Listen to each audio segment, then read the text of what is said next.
जी हटी ना घरवा से मोहरी न जात बनी जी खालियो थलियो चबात बनी जी अब कर दिन किलिया के बढ़िया से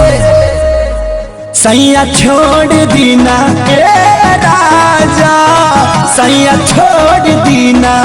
बनहल कमरिया कसाइल बा कमरिया सरिया से सैया छोड़ दीना बनहल कमरिया कसाइल बा कमरिया सरिया से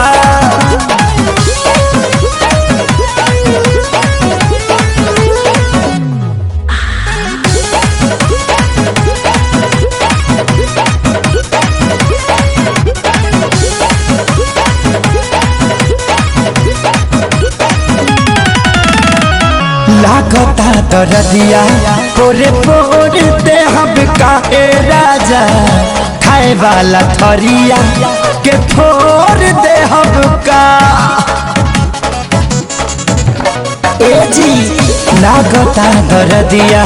पोरे पोरते हम का हाँ हाँ खाए वाला थरिया के फोड़ दे हम का बाहर जाई ना तो तर दे बकरिया से ए जी